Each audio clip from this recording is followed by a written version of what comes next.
Today, I'm going to show you a complete beginner's guide of the Mac Mini M4. I'm going to show you some of my favorite tips, tricks, and hidden features allowing you to leave this video as a Mac Mini M4 expert. Let's get started. We can see on the box here we've got an image of the Mac Mini. It says Mini and Mac on the sides, and then on the bottom it's got your text specs and more. And these two paper pill strips to go ahead and open the box. I'm going to go ahead and rip these off and dive right in. You just pull them off to the right there, and it allows you to open the box. No more plastic on these, simply paper straps, and then you pull the top off just like that, and you're presented with the brand new Mac Mini. That thing is gorgeous. It looks just like the top cover there. This is by far the smallest computer Apple has ever made. The smallest Mac. You can see it's super tiny, and it's super gorgeous there. So we'll go ahead and dive in. We can lift this top up, and all that's in the box here is a power cable. So you've got the power cable, you've got the Design by Apple in California with some additional paperwork here inside, but this is a bring your own keyboard and mouse situation. So we are going to need this power strip. We can go ahead and undo that and take this power cable off right here. So you will need to have your own keyboard, your own mouse, and your own monitor, and your own HDMI cable. Those do not come with the Mac Mini. The Mac Mini is a standalone device. It's just the computer itself. And so yeah, let's take a look. We can see here it's got this paper across the sides of it. We can go ahead and peel it off just like that and unveil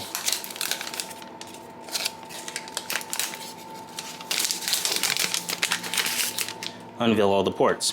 So this thing has a ton of ports on it. On the front you've got two USB-C ports, one right here, one right there, and you've got your light. And then on this other side here you've got your power cable, your Ethernet, your HDMI port, and three more ports. So great for Thunderbolt, and Thunderbolt's really fast connection, so you've got tons of ports here that you can connect to and power up your Mac Mini with super power.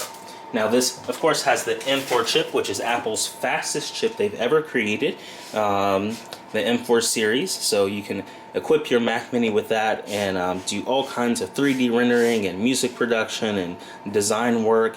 It's super powerful. You can do your large language models on it too. So there's so many things that you can do with this small device. It's almost like a big brother of the Apple TV. The Apple TV is really small, and this is about a bigger version of that. So it's a little smaller than the old Mac Mini, it's definitely smaller than the old Mac Mini. So you may be wondering, how do we power this up? So they did move the power button to the very bottom. That was a big deal. You can see here the power button is right here, so you'll need to connect it to power and plug it up. So you'll plug in the power cable that came with it just like that, and then you'll plug this other end into the wall. And then of course you will need to connect your accessories like your keyboard and your mouse, or if you have a Bluetooth keyboard and mouse, you'll be able to pair those up when you first set it up. So some cool technology that we've got packed here. Let's go ahead and plug this up and see what it looks like to set up the Mac Mini for the very first time. Alright, we're next to our monitor, and where we will plug in our own keyboard and mouse. I'm going to give you a demo of how to set this up properly. So I've already plugged in the Mac Mini by putting the power cable in the left port here on the very left side, and I've plugged that into the wall. Next up, you'll need to find your HDMI cable. This is the cable that will allow you to plug up to your monitor or your television so you can see what you're doing on your Mac Mini. You'll take that HDMI cable and plug it up into the third port from the left into the back of the Mac Mini, just like that. So now we have the HDMI plugged in. This cable goes all the way into the back of the monitor, and it provides this signal to be able to view what's on the Mac Mini. And then this power cable gives it power. It's the power supply. So if you want, you can plug in Ethernet, which provides you internet through a hardwired connection if you have that available. And then for your USB ports, if you have any additional monitors or any additional USB drives or hard drives or accessories, you can plug them in. You've got Thunderbolt support right here on the back, but we can flip this around here, and we've also got 2 USB-C ports right here on the front that are very handy. It's really cool that we have this for the Mac Mini. So let's go ahead and power up this Mac Mini for the first time and take a look at what it looks like to set it up and what that entails to get set up with Mac OS. So I'm going to go ahead and flip the Mac Mini over, and on the bottom of it is the power button. In the top right, once you pick the Mac Mini up, you can press the power button once and it will come on. So press it once, it makes a noise, and this light comes on right here, and it starts to blink and lets us know that the computer is on. So we get our HDMI connection, the monitor turns on itself, and now it wants us to connect some peripherals to it. So it wants us to connect our mouse and our keyboard. Now if you have a hardwired keyboard, then you want to go ahead and plug those in right now. If you've got the Apple Magic Mouse or other ones, you can plug those in too. But it wants you to turn on the keyboard and mouse. So I do have a set of Apple wireless keyboards and trackpads here. I have gone ahead and plugged in wired connections because sometimes when they're dead, or if it's a new computer, you need to switch these switches on. If I can get a better picture of it right here, it's starting to blur out. But on the other end of the switch, on the opposite ends, if you look at the top of these, they have switches, and you can switch them on just like that. So hopefully you're able to see that. They've got a switch right here on the top and a switch right here on the top, and that should activate the wireless connection. But in this case, I believe this one's dead. So I'm gonna go ahead and manually plug them in. So I've got, oh, it looks like they connected. That's perfect. I'm still gonna manually plug them in. Let me see if I can use the mouse here. Yep, the mouse has wirelessly connected. So once you turn these on and you flip the switch on that is on the top of these right here, you can automatically wirelessly connect them. But I'm going to go ahead and plug them in just so they can stay charged. Press the return key. We've recently launched a brand new AppFind Store at appfind.store. And you can get access to some incredible products for your Apple devices. And we're going to take a minute to take a look at all of these incredible products. Starting off with the AirPods case. You carry around your AirPods 2 all the time, and you can use this lovely case here to protect it and to add some style and color to it. So we can go ahead and open it up here and put it on our AirPods just like this. So it comes open, and we can pull it out, and it's into 2 pieces here. So you've got the top piece, which covers the top part of the AirPods. You just slide it over like that, and it covers it just like that. Now, I put it on backwards. I'm going to flip it around. There we go.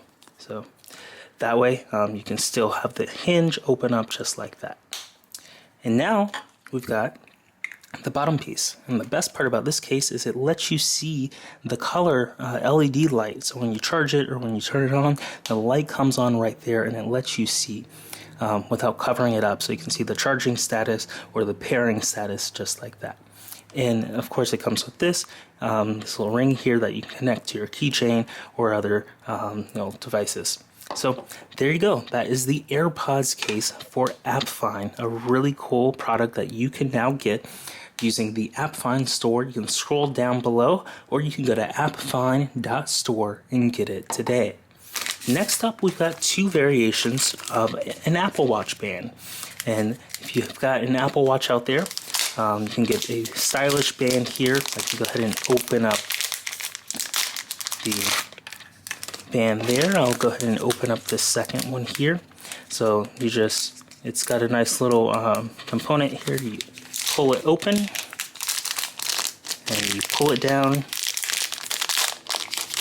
And we've got 2 brand new bands that are now available in the AppFind Store for your Apple Watch. So you can bring your Apple Watch into play here, and all you have to do is disconnect them here and start. You've got them both kind of tied together in a way. So you can disconnect them both, and then undo the band. And now we've got each Apple Watch band just like that. And now we can slide them on. So you may be wondering, how do you slide on an Apple Watch band? All you have to do is just slide it from the corner and slide it in. And just like that, we've slid in an Apple Watch band. Then we can take the other end and we can slide that in. And now we've got this brand new Apple Watch band attached to our Apple Watch. And here's another version of what it looks like. So you've got eye-popping colors here for your Apple Watch, your AirPods case, and then even better, we have them for the iPhone. So here we've got various cases for the iPhone. We've got the clear case, we've got a white case, a black case, and then even this blue, navy blue case color here. So I'm going to go ahead and open this up. And the best part about this blue MagSafe case is the fact that it wirelessly charges using MagSafe. So I can go ahead and pull the case out. I can bring in my iPhone, and I can go ahead and pop the iPhone in just like that. And now we've got our case protected. It's got a cutout here for our power button, and a cutout for the volume up, volume down, and the action button. So if you're still rocking an iPhone 15 and not upgrading this year, you can go ahead and get this case now. And keep an eye on the AppFind Store for the iPhone 16 cases that have the cutout button for the camera control. So that is the case, and you can see here we've got several other case designs. We can go ahead and open those up one by one and check them out. So we've got a MagSafe one, 15. This is really cool, a black case here. We've got a white case. So we can go ahead and open this up. We've got all kinds of colors, so you can check it out on the AppFind.store and pick whichever color you like best. And here we've got a clear one. So I'll go ahead and open up the clear one for you. Clear one, you can see right through it there. And there we go. So those are the case options we have for iPhone. We've got this white one, we've got a clear one, we've got the black one, and then this blue one here. So that's an overview of all of our brand new products at the AppFind Store. You can get the Apple Watch band, the AirPods case, or the iPhone case at appfind.store today, and it's really going to be awesome. You'll be able to set it up on your new device and be protected and have a stylish way.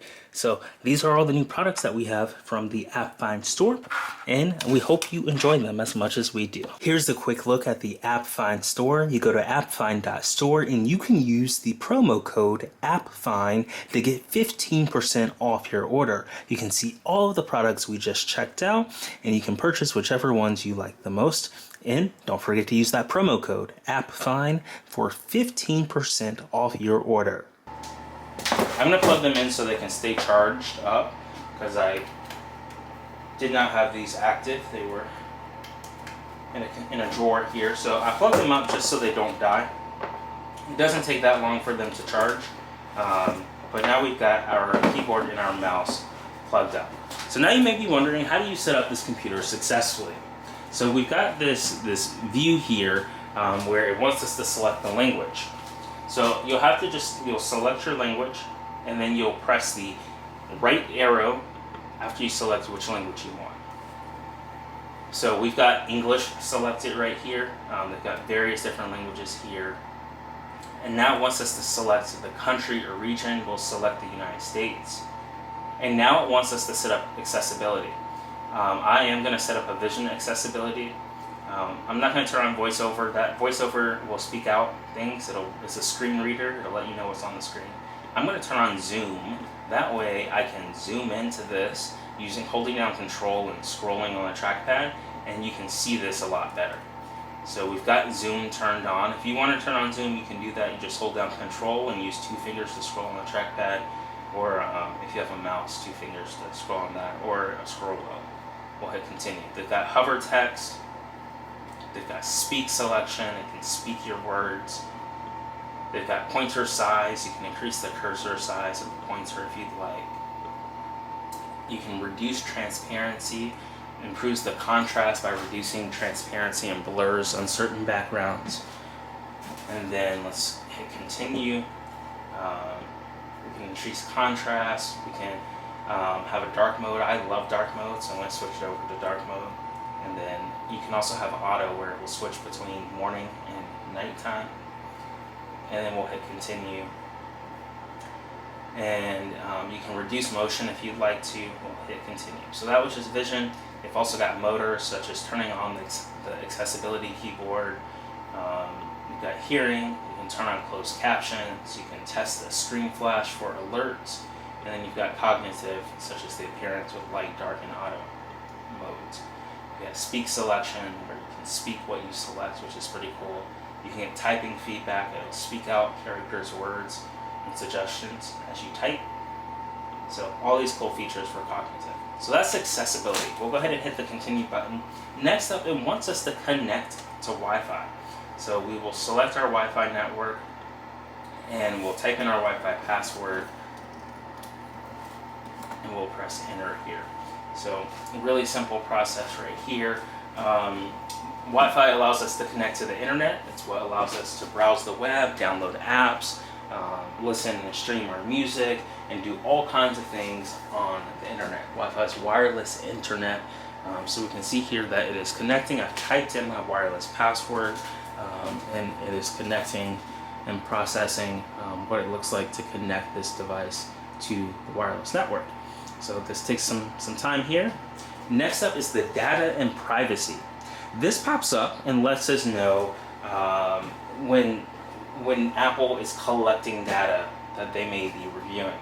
Apple cares a lot about privacy, and the key here is when they're collecting data from you, this icon will show up of the two people right here. So anytime you see that icon is when Apple's asking to use your personal information. So that's a cool, software feature that they have inside of their operating systems. Anytime they collect information, that icon appears.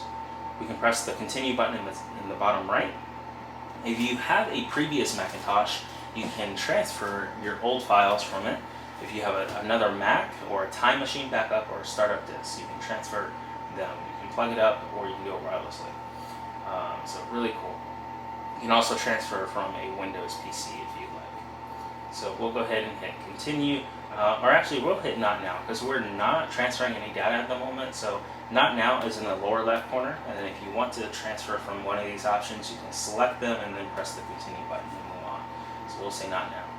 Next up is signing in with your Apple ID or your Apple account, as they refer to it now. So you sign in using your Apple account and it allows you to use iCloud, the App Store, and other Apple services. For the purpose of this demo, I'm not going to log in with my Apple ID, but I highly recommend you setting up your Apple ID. If you don't have one, you can press this create new account button right here, or that link, and create an Apple ID. It's what houses all of your Apple products. So it's really cool how everything synchronizes together, and you can have all your Apple services under one account. So highly recommend that.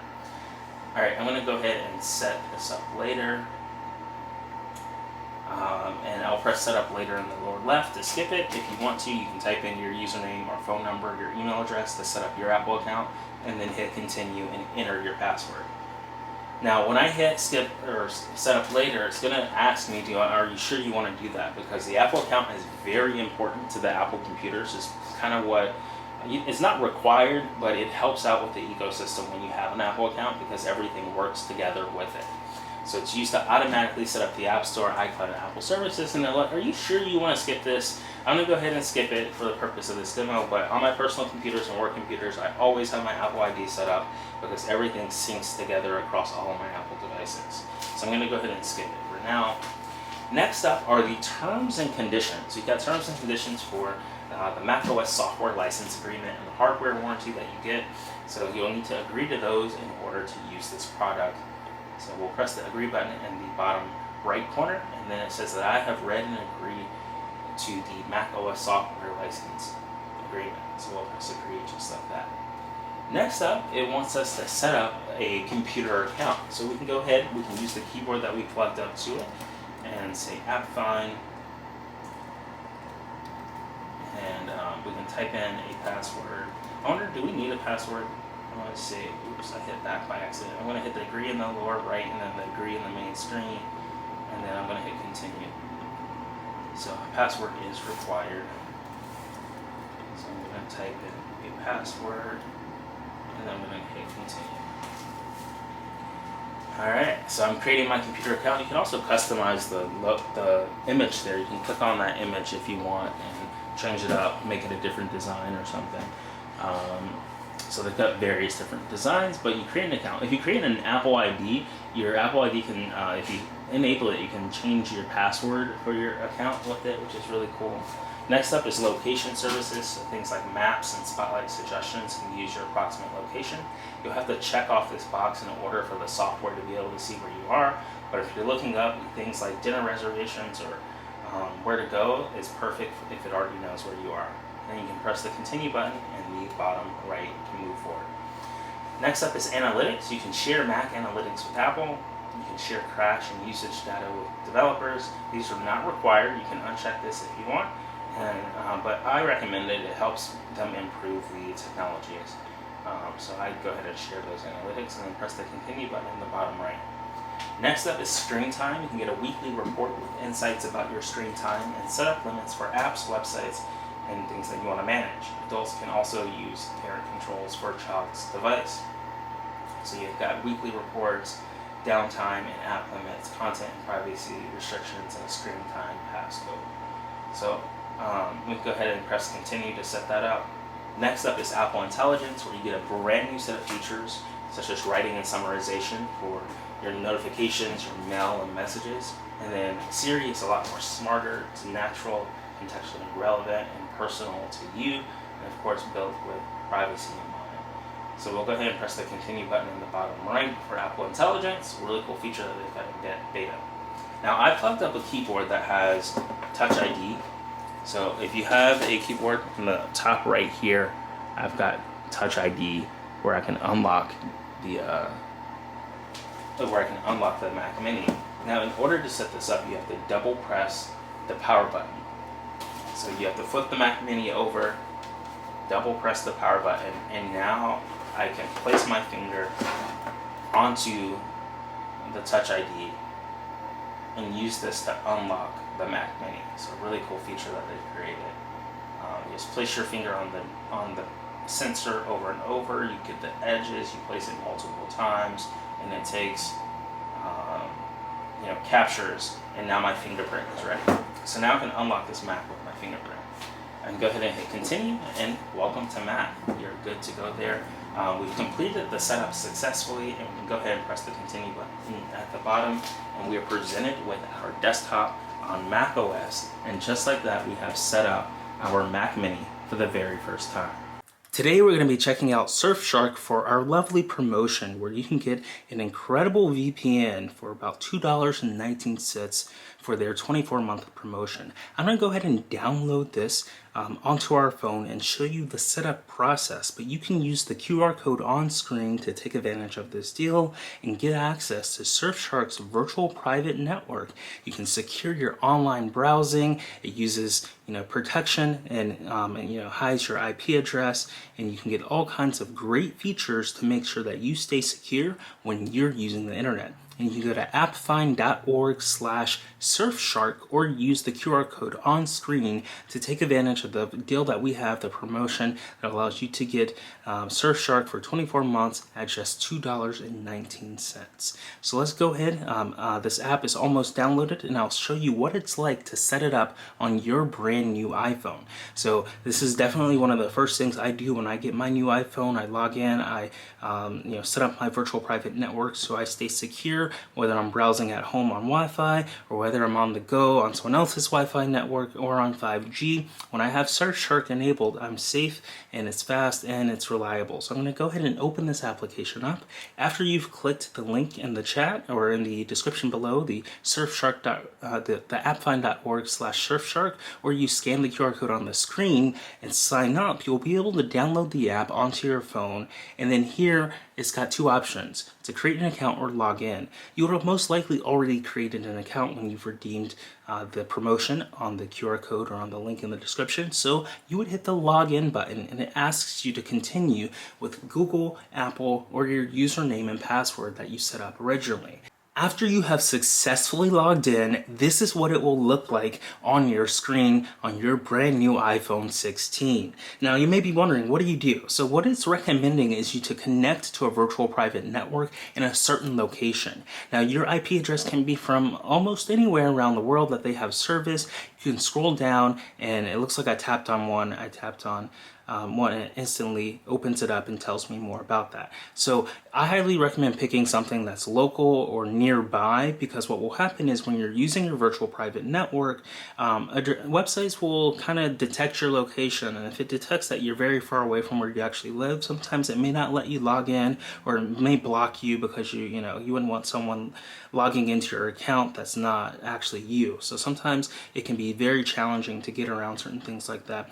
One of my favorite features is the multi-hop. This way you can have secure connections from multiple directions, and I can scroll down. I can select something like we've got United States and Canada, United States, New York, and Canada, Toronto. We can tap on the multi-hop and it will need permission in order for us to get started with the VPN. So let's go ahead and authorize the Surfshark and get permission. We'll hit the continue button at the very bottom, and now it's going to ask us, Surfshark would like to add VPN configurations. Since we do want our VPN to be connected, we'll press this allow button right here, and then it will take us to our settings where we'll have to enter our passcode. So I'm going to enter our passcode off camera here just to stay secure, and then it will take us back to the app and it will start connecting. And I'm going to hide my IP address at the top right here, but this is what it looks like. In the top right, your IP address pops up, and then it says connected and safe, and then it shows you your connection time. And then at the very bottom, you can see in the bottom left here, you've got the country that you're connected with, US, New York, and then you've got it via Toronto, Canada. So then you can press disconnect at the very bottom. You can pause it on the right. I'm going to swipe down so my IP address goes away. So you can always disconnect at the very bottom. You can pause it right here, or you can scroll and search for another location that you want. So you've got multiple locations here at the top, and you can select whichever location that you want to connect through to keep your data secure. So this is Surfshark, and it's our lovely promotion that we've got going on right now. You can scan the code on the screen, or you can go to appfind.org/Surfshark to take advantage of our incredible offer. And I hope you enjoyed the virtual private network and it keeps you secure. This is one of my favorite products that I use every single day to stay secure on the internet. So you just got your Mac Mini, and you're probably wondering what are some things to do on it. Before you get started, I highly recommend clicking on the settings button in the lower right of the dock, and then heading over to General and Software Update, and making sure that you're on the latest software. So I'm going to go through that workflow again. You can press Command Q to quit an application, so I just quit the settings. So in the dock, there is the system settings. You press system settings once, and it opens up the application, and now it's automatically on General. So you'll go from General and then scroll over to Software Update. So you'll click on Software Update, and then you'll see here that there are options for software updates. macOS Sequoia 15.2. So I highly recommend, before you get started installing things, to install the latest update available on your macOS operating system. Really cool that you can be up to date. They can ship out updates for security, they can ship out updates for new features, but it's really important to be on the latest software so you can stay secure and have all of the latest features. Next up, I'll give you a little tour of macOS. At the very bottom is your dock. This is where your most frequently used applications or applications that are currently open on your computer live. If you open an application such as Safari, which is what allows you to surf on the internet, you can go ahead and click on Safari, and a little dot appears in the bottom right, letting you know that this application is open right there. So if there's a dot underneath, it lets you know the application is open. Now, to close this application, you can do it in multiple ways. You can click in your menu bar at the very top of the name of the application. You can click on that, and then there's going to be a quit button at the very bottom of every menu bar section with the name of the application. You just press the quit button and it X's out the application just like that. We previously showed you if you had an application open, you can press Command Q on your keyboard and that quits it too. You can also right click by pressing 2 fingers down onto your trackpad or 2 fingers on your magic mouse or right clicking on a mouse, and that will bring up this new menu on the dock. So if you right click on the icon that's in the dock, you can quit it just like that. So that's how you exit out of the application. Another cool thing in macOS is that there are new features where you can drag to resize windows. So just like that, I drag this window to the left side and it resized it. I can drag this window to the right side and it resizes it. So there's multiple different ways you can resize windows. You can make it big, and I think this is really cool that they've embedded this directly into the operating system after years of Windows having it. Windows has had this for a long time, so really cool features that they've done. You can also adjust these features by clicking the window button in the top and then heading down to move and resize. So you can see here are all the options. You can have a left, right, top, bottom, a quarter options, and then a range left, right. So really cool software settings that they have right here built into macOS. There's also a section in macOS called full screen. This little green button in the top left right here is what allows you to enter what's called full screen. You press it once and it takes the entire application into full screen. And then when you're on a trackpad, you can do 4 fingers up. You can take that trackpad, and it's actually 3 fingers, 3 or 4 fingers. You can do that and it shows you where these applications are. So Safari has its own window, and then we can head over back to the desktop. Then we can use 3 fingers to swipe back over to our window just like that. So really cool that you can have multiple windows and multiple desktops. You just do 3 fingers up, you move your trackpad to the top, and if you want to add a new one, you just go over here and you press this plus button right here. And you've got a new, now I've got 2 desktops at the top in Safari. You can also have side-by-side windows. So say we want to open up something like the calendar, and we want to put this in full screen, we can go ahead and do 3 fingers up, we can drag this to the top, and you'll see that you can drag it on the left side or the right side. We'll keep it on the right, and now we have calendar on the right of this full screen and Safari on the left of this full screen. And we can use either of these apps as if they're right next to each other, and you can readjust the size of them just like that. So the multitasking options in macOS is very powerful. Another version of multitasking they have is what's called Stage Manager, which is inside of the Control Center. So you may be wondering, how do you get access to the Control Center? Well, in the top right is where all of your menu icons are. By default, you have the date. You've got this button, which is the Control Center. You've got Spotlight, which opens up this little search portal, which allows you to search for apps or anything. And then you've got the internet for Wi-Fi. But we're going to check out the Control Center and then press this button called Stage Manager right here in the top right. When we turn on Stage Manager, it's going to allow us to modify the way multitasking works. With Stage Manager, you can create your ideal workspace and multitask with ease. Resize app windows and multiple overlapping windows with a single view and quickly switch between apps. So we'll press this blue button that says Turn on Stage Manager, and now all of our apps will live in the sidebar on the side right here. So if we open up Safari and we take them out of full screen, and then if we also do 3 fingers up and click on Calendar and then press this green button to take it out of full screen, now if we go to the sidebar, we'll see that our other applications are right here. So here's Calendar, and then Safari's on the other desktop. So I'm going to drag Calendar, I'm going to move it to desktop 1. So they're all on the same desktop, and now I can switch between Safari and Calendar just like that in Stage Manager.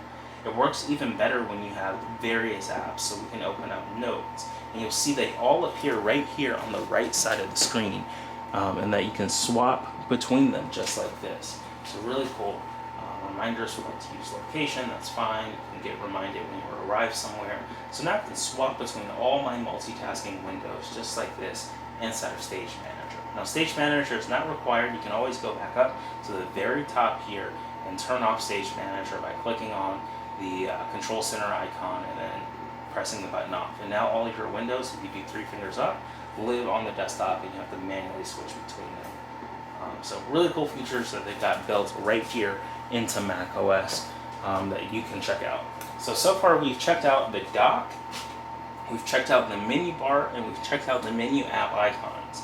You can always do, you can click over here on the time and get access to your control center and your widgets. You can even bring widgets over to the desktop if you drag them over. They'll live right here on the desktop. You can do a 5-finger spread, and it will immediately on your trackpad bring to you your desktop, and you can take a look at it. And then if you do a 5-finger inwards on your trackpad, your windows come back together. So really cool software that they've got right here built into the Mac Mini. One of my favorite operating systems that we can check out. And this is just a beginner's guide to where you can get started with using your Mac Mini. You know that Safari is meant for web browsing. You can tie your iPhone and iMessage and text messages into it. You've got mail for your calendar, or your calendar's right here for the date, and then you've got mail for your email, maps, photos, FaceTime, contacts, reminders, notes, Freeform for drawing like a whiteboard, Apple TV for entertainment, Apple Music for more entertainment, Apple News, Keynote for presentations, Numbers for spreadsheets, Pages for word processing, App Store for new apps and settings.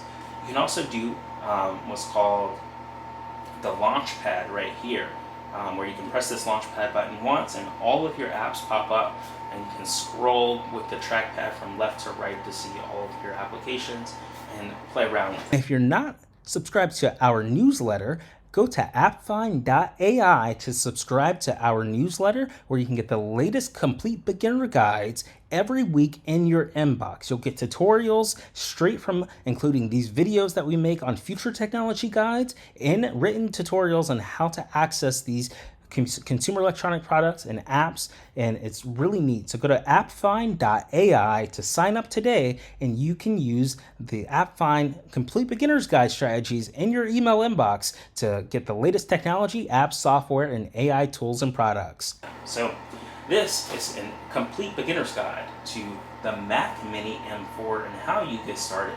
If you enjoyed this video, be sure to smash that subscribe button. Let us know what your favorite Mac Mini M4 feature is in the comments below. And if you're not subscribed, be sure to smash that subscribe button, turn on the notification bell, smash that like button, give us some love, and we can't wait to produce the next technology video for you. So thanks for watching, and we'll see you in the next video.